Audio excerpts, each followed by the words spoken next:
Emilie and Deepak of Oddbox. Welcome to Brand Growth Heroes. Thank you so much for coming on the show.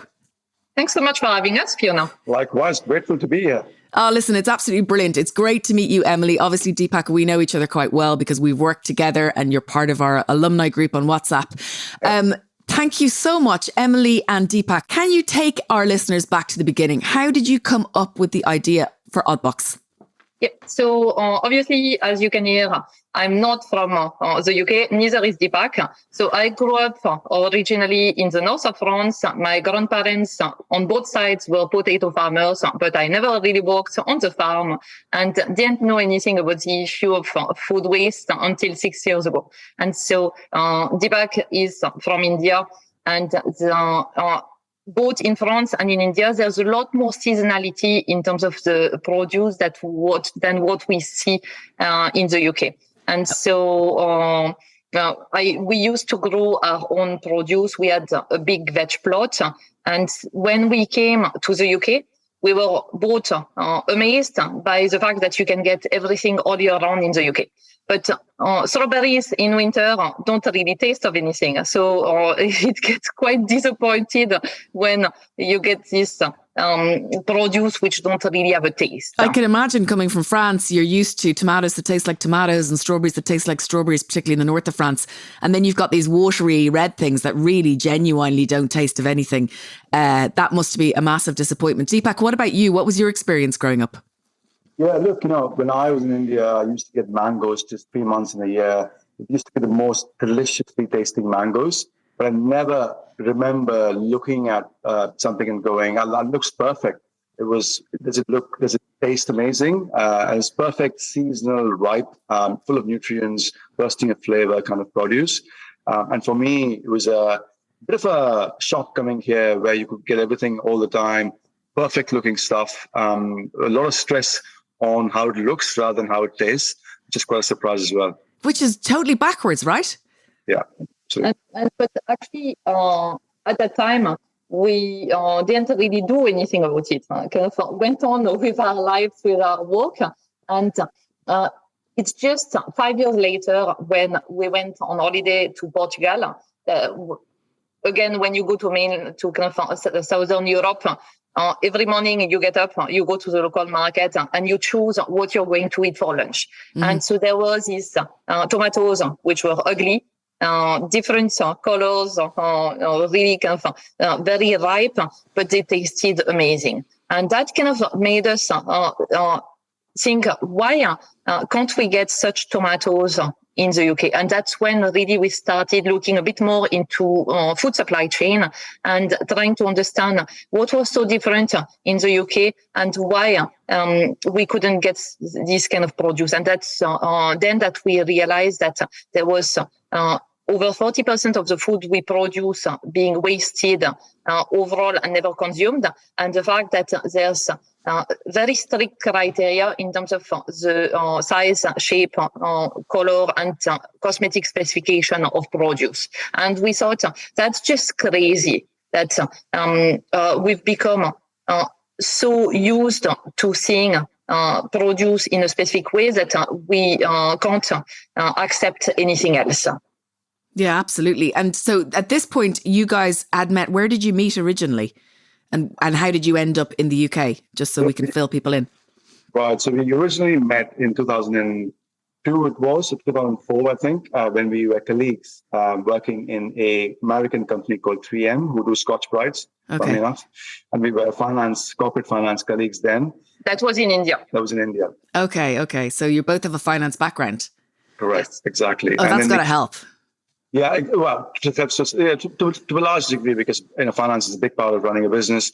And then we came to the UK in 2009. I was working in investment banking. Emilie started working in British Telecom, but then she quickly moved away to the charity sector, predominantly kind of to make a difference, work on something with purpose. And then I suppose I had enough of banking after working a few years there. So I made the jump from banking to doing something else. So Deepak, Emilie speaks about this moment when you heard about the fact that 40% of all food generated is wasted in the UK. How did you feel when you heard that? Because I know you're really, really passionate about this, about making a difference in terms of food waste, both of you?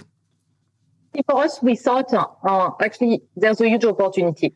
So it was very much we're spending so much, our growers spend so much time, money, energy in growing produce that we don't consume.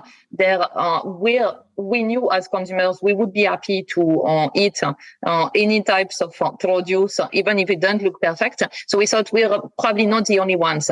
And then when we looked at other countries, there was a big campaign by a French supermarket around ugly fruit and veg. And obviously, youth-friendly Winter stall here in the UK was kind of waving the war on waste. So that understanding was starting to emerge. And in the US, there were 2 startups who had started something very similar to Oddbox. So we thought maybe now is the right time to do something about it. Consumers are willing to be open about that. And so initially, Oddbox started a bit more like a weekend project of getting the produce from the wholesale market and delivering to our neighborhood. I think for me, from my perspective, there was always this big word, sustainability, and it meant several things for several people. Is it local? Is it organic? Is it, what is it? And for me, I think coming from India, where, you don't get everything all the time, things are expensive. You don't have the luxury of being in a first world country. I think for me, resourceful living and making the most of things that are already there resonated a lot. Purely because it was, for me, waste was not this separate thing that you go and do. Waste is just normal. You shouldn't be having waste. You should be utilizing what you already have. So for me, food waste was this thing to kind of, there's an opportunity here to make the most of resources that are finite, that are not, you don't have this infinite kind of pot to dip into.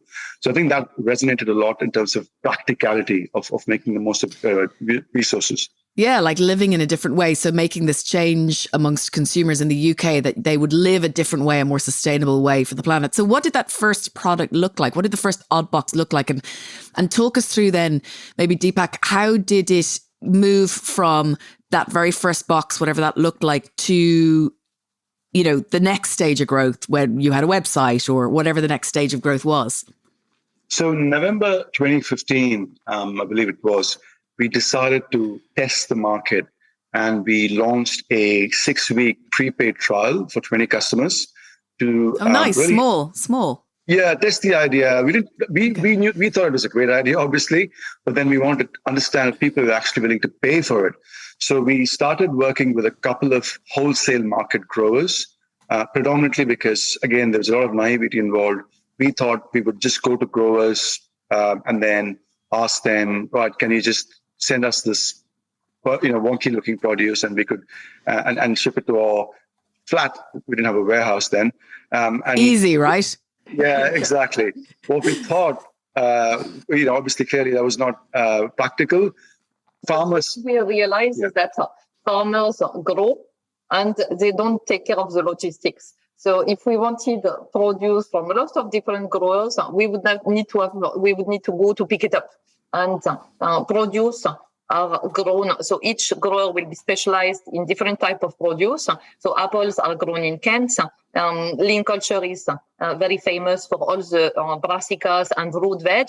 And nobody was really interested in shipping us a few cases. So for them, they were talking in pallet loads.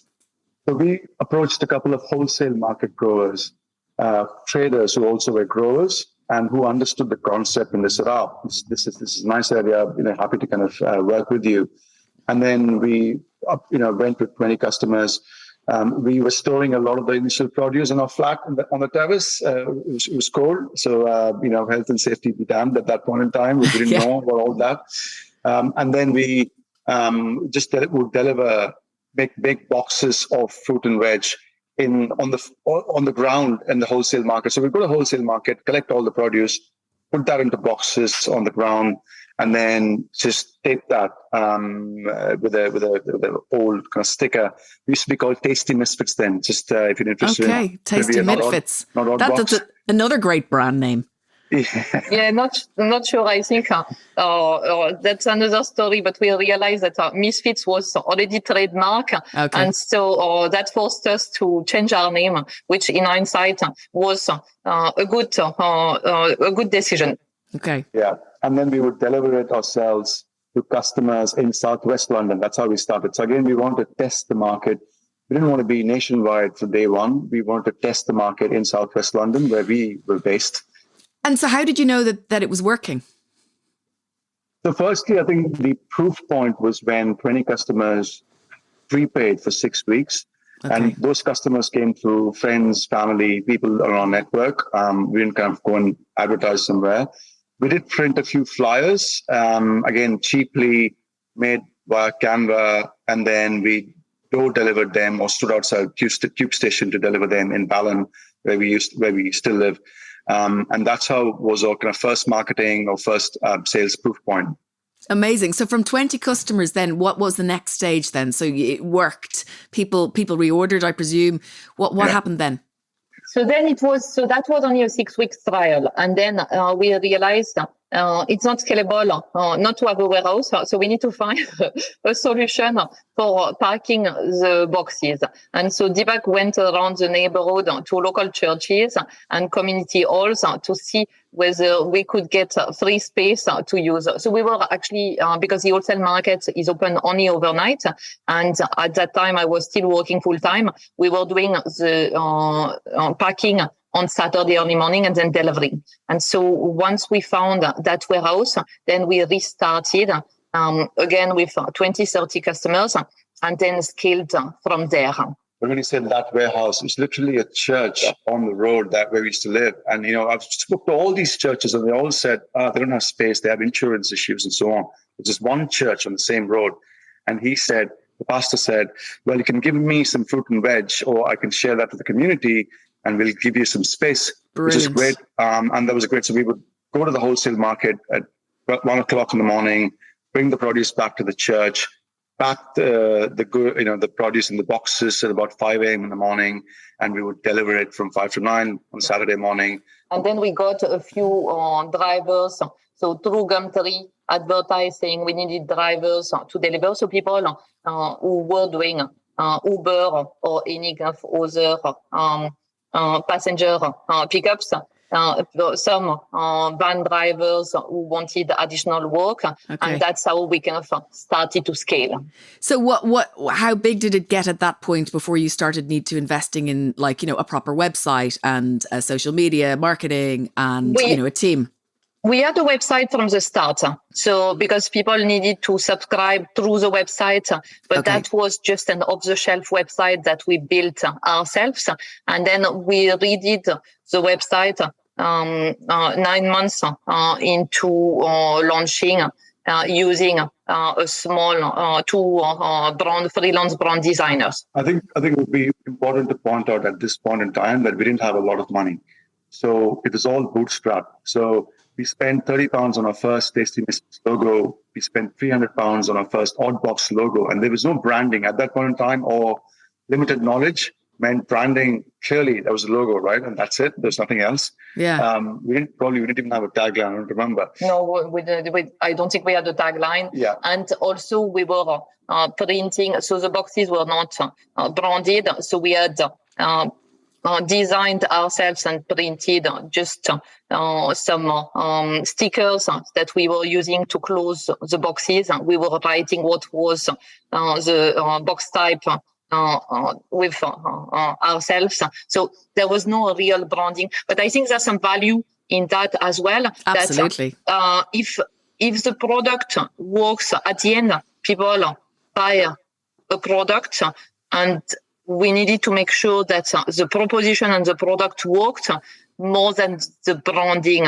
So we could have spent a lot of money just thinking about the brand, thinking about the marketing, and then launch a product which actually had a great branding, had a great marketing story, but wasn't something that people wanted. So It wasn't really by design that we did that, but it was more because we were ignorant about the power of branding and marketing. But I think there's a great coherence between what you offered, which was a box of rescued fruit and veg. At that point, was it Wonky or was it rescued or was it both? Because I know that there's a difference between Wonky and rescued, isn't there, Deepak, that you're quite passionate about? Yeah, I think at the start, people associated with the word Wonky. So we were leading with Wonky. Now, our initial marketing efforts were all centered around these flyers that we were printing, local markets that we would visit. Me and Emilie would, man the stall. And a lot of customers would then, it would be a hook to say, it's Wonky veg delivered to your door. Initially, it was only Wonky. And then we realized that there's food waste is not only generated just because produce are wonky and also Wonky is people were expecting that it would look very different. Cosmetic specifications are very much about size and as well. So too big, too small is a main reason for produce being rejected by rather retail, than it being being really wonky. So for us, it was the evolution, and there's a lot of issues with surplus. So we evolved from just being about wonky to being about there's too much of something, or there's different reasons why produce might end up as surplus, and wonky is one of the reasons. One of them. All right. So it's much bigger. So at this point in time, your revenue is £32 million. You've reached over 500,000 UK households. How did the business get to be that size? And I know that you've got, plans to be much, much bigger and really be a household name across the UK with very high household penetration. How did it get to the size? What were the big jumps? Because obviously at one point, Emilie, you must have had to give up work and take that leap. What were the big leaps and what were the proof points that you said, right, this is the right thing to do and this is the safe, risk-free thing for us to do as a family? Yeah, so I think the first 2 years, like we were mentioning previously, we were bootstrapped. So it was all about small movements, test different areas. So we had this geo expansion strategy where we went into different geos in London first, and then started building a waiting list on the site to understand whether there was proof, where people were willing to buy or even express the intent to buy beyond the areas we were operating in. But I think so initially it was really, really slow, and we were losing in some ways as many customers as we were gaining, because sometimes the quality wasn't right. So there was a big education work that we had to do with the grower as well, in a sense that it wasn't about taking everything that they couldn't sell. We needed to make sure that it was the right quality as well. And so there was a lot of learning from our side in terms of how to work with growers and how to explain what we were trying to do. And then we started gaining some traction and actually acquiring more and more customers. And that's when we spoke to a few people and what started their own business, who said, you've got quite a few customers. You could consider raising investment. That wasn't really that's something that we had thought about at all. For us, the way of growing a business was a traditional way of you're making money and then you reinvest that money. So we didn't know many people who had started their own business. We didn't know the whole kind of angel and VC space. So there was a huge kind of learning.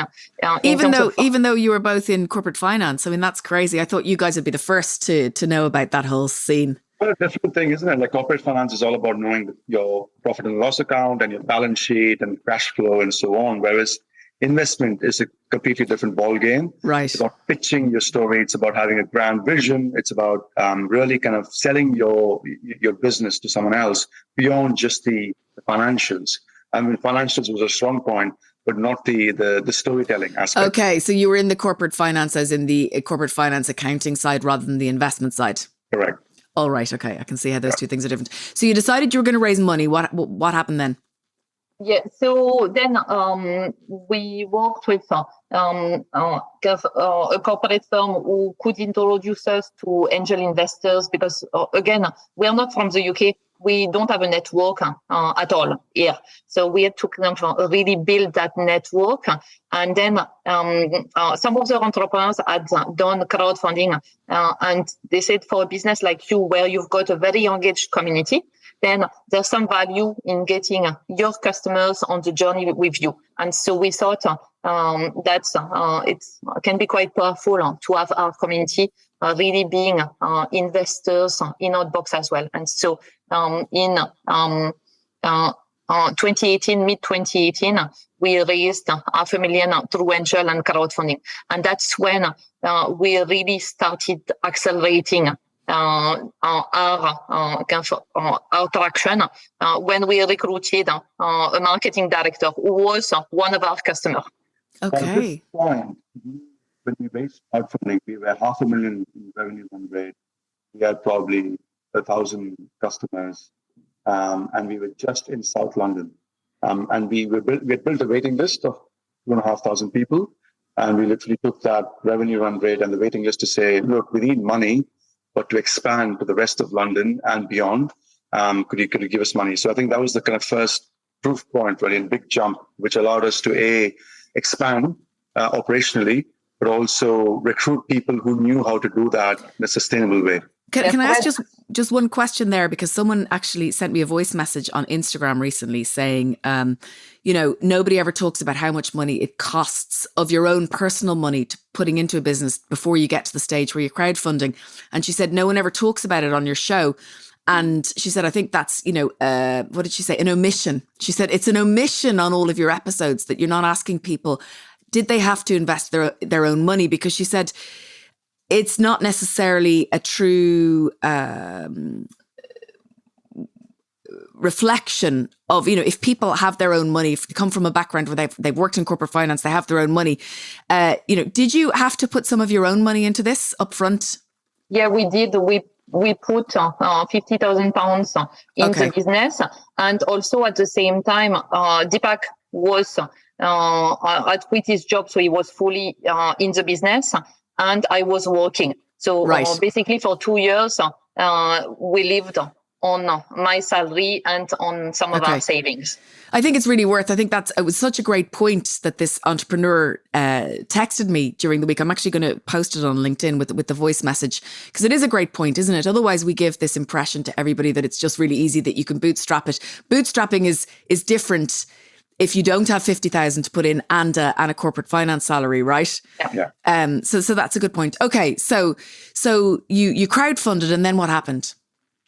And then we were able to recruit people. Your marketing director. Yeah. So we had our current head of operation who joined as an intern very early stage and was doing a bit of everything. And then we recruited that marketing director and a marketing exec.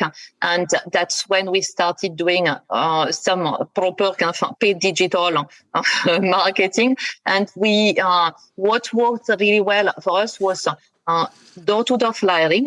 So because we're quite geo-targeted, we don't deliver everywhere. And at the start, we were only delivering in some parts of London. And then as we expanded in the whole of London and then started expanding to a few areas outside of London, we needed to make sure that we were really quite focused in terms of our marketing. So old-fashioned leaflets through the door works really well. Still works Still? well. Yeah. Okay. I can totally see why that would work, because when, as a mum, of 3 kids and managing a household alongside my partner, obviously something like when something comes in the door, it goes straight into the kitchen with the local newspaper and the envelopes, and you're working through your bills and you're thinking about the household. And I'm in that frame of mind about the shopping for the week and about the household. Whereas if I see something for the house online, I might be in work mode, or I might be in entertainment mode. I'm not necessarily thinking about managing the house, but I can totally see why that door-to-door piece might work for something like Oddbox. Yeah, and that's something which can be tracked really well as well in terms of the performance, because our team was doing a lot of work in terms of looking at street by street the type of housing and targeting specific households. So it can be quite targeted as well. And one thing that we didn't really believe in at the start was influencer marketing. So for me, I thought it's a bit of fluff, all these influencers. Actually, it worked really well for us. So we realized that in terms of building awareness, and some influencers are very much trusted in terms of what they promote. So initially, we did a lot of just sending boxes to influencers without paying any of the influencers, and we had a really good rate of people posting a story about Oddbox. So opening the box. So it's a good experience of opening the box, and it's a product because we're about food waste. It's a product that resonates with a lot of people and a lot of influencers. Yeah, absolutely. So you've grown the business to 32 million. That means that you are really good at certain things, right? So what pillars, what strengths, what capabilities do you think you have that have allowed you to grow the business to 32 million? And one of the things I'd love you to talk about, Deepak, is your relationship with the suppliers, because that's got to be one of the pillars, right? Absolutely. I think, so we work with about over 100 growers now and suppliers, cooperatives essentially, who deal with multiple growers and then do the marketing for them, do the packing for them and so on, deal with supermarkets and so on. And clearly that relationship in the fresh produce world, it's all based on relationships and people knowing each other. It's not based on massive contracts between two entities and so on. Even today, growers work off programs on Excel spreadsheet, even between growers and retailers. There's no contract because it's so unpredictable in terms of the nature of climate and so on. And what we've done is as soon as after we completed the first initial crowdfunding round, we brought in a buyer who had worked in a fresh produce company. And our first recruit, in fact, was working for a grower, apple grower as well. So we brought in these people, and we also had contacts. We started building a network with people who knew fresh produce growers. So what that meant is we started building these relationships, and we still work with some of the growers that we used to work with on day one, and nurturing these relationships and proving to them that we could sell the produce that they couldn't sell. But more importantly, we could also help showcase the story about them and the struggles that and problems that they go through, whether that be climate or Brexit in terms of labor challenges that they have. Or you talked to me recently about a farmer that was asked to grow loads of apples for the Queen's Jubilee. Yeah, Jubilee. Right. Yeah. Tell that story, because I mean, I think it's really worth highlighting the reality behind why you do what you do. Yeah. So a couple of years ago now, supermarkets and other players in the market approached apple growers, to say, we've got the Queen's Jubilee. I think it was just before the Queen's Jubilee coming in, and we have to plant a certain variety to commemorate that event. And they decided on the name called Lilibet, clearly for obvious reasons. And the grower planted this 2.5 years ago now. But then since then, obviously, circumstances changed with the Queen, but also the cost of living crisis hit, which meant supermarkets we've got to now rationalize our ranges and offer just the ones that we know have good margins. We don't want to trial and experiment with new ranges. So grower John, based in Kent, he got left with 2 hectares. He's planted 2 hectares of these variety of apples, which could equate to about 80 tons of apples sitting in his cold store. And the way these things work is you harvest them in September, October, and you harvest the whole thing and you put them in controlled atmosphere stores, and they last until March, April. Now, clearly, this has a lot of implications financially for the grower in terms of energy costs. Energy costs have gone up 200-300% over the last year for the grower, and he doesn't have this promise that was made was no longer there. So the grower is looking at alternative avenues to sell his apples. It's a new variety. People don't know about it, and he doesn't know what to do with it. So he approached us in February to say, look, Oddbox has helped me in the past. Can you do something about it? So there's a certain volume that we could take for our boxes, that we put apples in our boxes every week during the season. But there's only so much we could take in our boxes. And so we thought, what could we do that would take a big volume of these apples and then convert that into a shelf-stable product that would last for 18 months, 2 years. So we quickly hit upon the idea of a juice that we then manufactured in about a month's time, and it's Oddbox's first foray into the world of consumer packaged goods. And we've created this juice now made from Lilibet apples. I love the name Lilibet apples. I mean, you should put that on the packaging.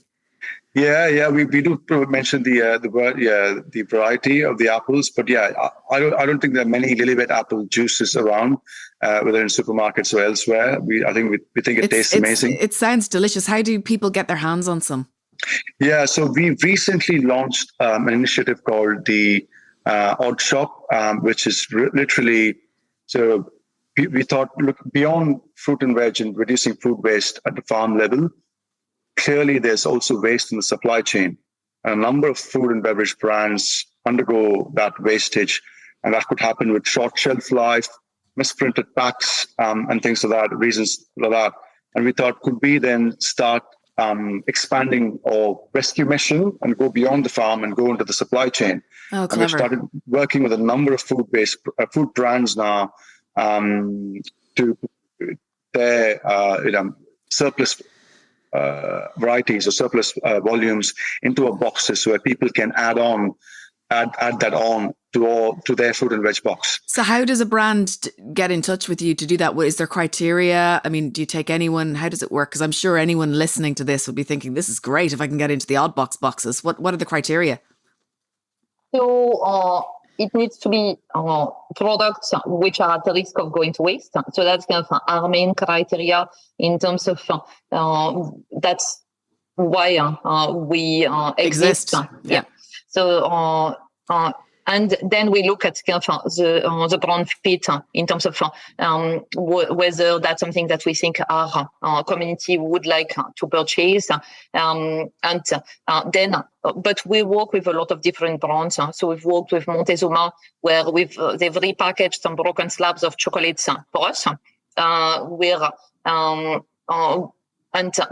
We've worked with different plant-based milk companies.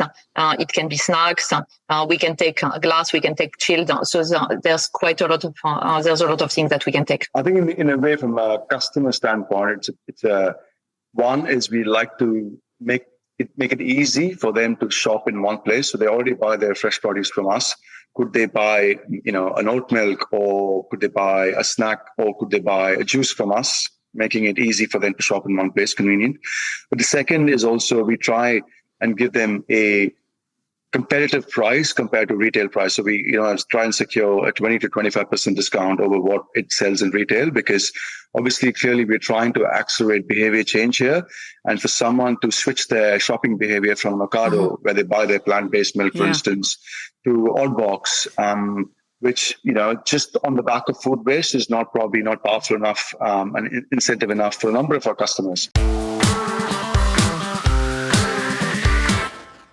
Do you know what I'm thinking as you're speaking here is, and I think we said this yesterday when we were chatting on the phone, Deepak, but I wonder whether an Oddbox subscription, now obviously I can't get an Oddbox subscription because I'm on the Isle of Man, and I think only chilled supply chain knowledge and capabilities only go so far when you have to deal with couriers and airplanes that go once a day when it's not foggy. So although that's a massive capability of yours, I think that it might be a sticking point, as it is for so many businesses here, unfortunately. But I think the frame of reference for me as a mum in my weekly shop, right, or my monthly shop for Oddbox wouldn't be Ocado. It would be my farm shop, my monthly farm shop, or my monthly artisan food shop, So, and I just think this is probably worth us thinking about, but as a consumer, I wouldn't be thinking about this is going against my Oddbox shop, against my Ocado shop. This is like a comparison to my Ocado shop. This is the money that I buy really frugally in the co-op down the road, because we've got 3 kids and we don't have time to go all the way into Douglas, because if you live on the Isle of Man, all the way into Douglas is about, it's literally 3 miles, but it feels like about 50. So we try and buy locally in our local co-op, and there aren't very many cool brands available. So you spend your 80 quid a week, but then on top of that, you might spend 30 or 40 quid every 2 weeks on some really nice stuff. And I think that's where an Oddbox subscription would come in for me. It's like this really nice farm shop, connection with the farmers, connection with the earth, connection with getting something back. So I don't know. I think that's worth us debating. Yeah, and that's something that's obviously we're exploring. So opportunities.